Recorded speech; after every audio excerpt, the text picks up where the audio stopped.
नमस्कार साथियों, इन व्यू में आप सभी का स्वागत करता हूं मैं। और जैसे कि आप जानते हैं कि भारत प्राचीन मान्यताओं और आस्थाओं का देश है और यहाँ पर होने वाले कई चमत्कार ऐसे होते हैं जो कि वाकई में हैरानी करने वाले होते हैं। ठीक इसी तरह की एक घटना हमारे जबलपुर से मात्र 70 किलोमीटर दूर की है, जहां एक ऐसी रस्म निभाई जाती है जिसे देखकर ऐसा लगता है कि साक्षात नागलोक धरती पर उतर आया।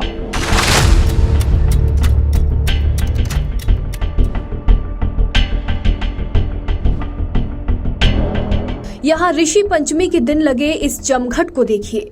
सैकड़ों की संख्या में जुटे लोग पटा पूजा के अपने रिवाज को निभाने पहुंचे हैं।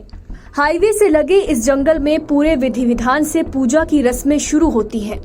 इंतजार है तो नाग वासुकी के वंशजों का। इस रस्म को निभाने वाले गौंड आदिवासियों का मानना है कि मंत्रों द्वारा बुलाए जाने पर आसपास मौजूद नागदेव भागे चले आते हैं और फिर मेहमान बनकर सारी पूजा के दौरान साथ रहते हैं। फिर पूजा शुरू होती है। चूने से धरती पर सीमा बनाकर उसकी परिक्रमा होती है।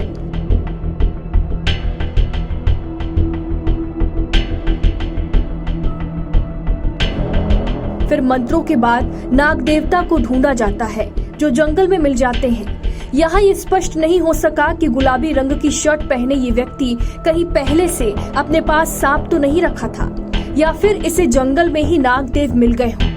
अब नागदेव को पूजा स्थल लाया जाता है। कोई उन्हें हाथों में उठाता है तो कोई उन्हें अपने गले में लपेट लेता है।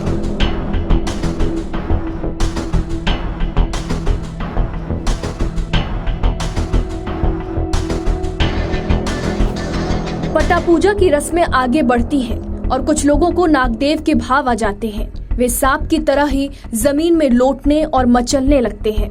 बहुत सारे मंत्रों के उच्चारण से नाग देवता को अतिथि बनाकर गांव के अंदर लाया जाता है। यहाँ आगे सहरा पूजा की जाती है। दीवार में नाग की आकृति बनाकर ये पूजा आदिवासी समुदाय की परंपरा के मुताबिक संपन्न होती है। जिसके बाद नाग देवता को वापस जंगल में छोड़ दिया जाता है। आपको ये जानकर हैरानी होगी कि ये पूजा हर साल ऋषि पंचमी में नहीं बल्कि हर तीसरे साल की जाती है। इस पूजा में पुजारी की भूमिका निभाने वाले पंडित शिव कुमार उदैनिया पिछले कई सालों से अपनी गुरु परंपरा को निभा रहे हैं। सबसे खास बात है कि नरसिंहपुर जिले अंतर्गत इस गांव के सिवाय आसपास किसी भी गांव में इस पूजा के लिए सांप का आवाहन नहीं किया जाता। ऐसा माना जाता है कि नाग देवता का आतिथ्य गांव को सुख समृद्धि देता है। एक हमारे गुरु थे, वो इस समय डेड हो चुके हैं। उनके मतलब आशीर्वाद से हम लोगों ने जो सीखा है वो सीख के अनुसार हम लोग भी अर्चन करते हैं, वंदन करते हैं, उनको बुलाते हैं तो वो हमारी पुकार सुन लेते हैं। और दो उन्होंने हमको आशीर्वाद दिया है कि हम प्रति 3 वर्ष के बाद आपको दर्शन देंगे। माने आप कितनी भी कोशिश करना हम नहीं आएंगे। ये हमारा तीसरा वर्ष था, इसलिए हम सब लोगों को आप दर्शन दिए। तो प्रतिवर्ष नहीं आते हैं? नहीं, प्रतिवर्ष नहीं आते। हमने वचन दिया है हम 3 साल में दर्शन देंगे। जी।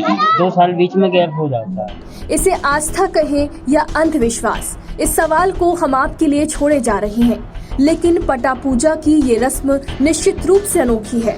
अब ये पूजा सन 2026 ऋषि पंचमी के दिन होगी और इस दुर्लभ रिवाज को देखने के लिए अब 3 सालों का इंतजार करना होगा।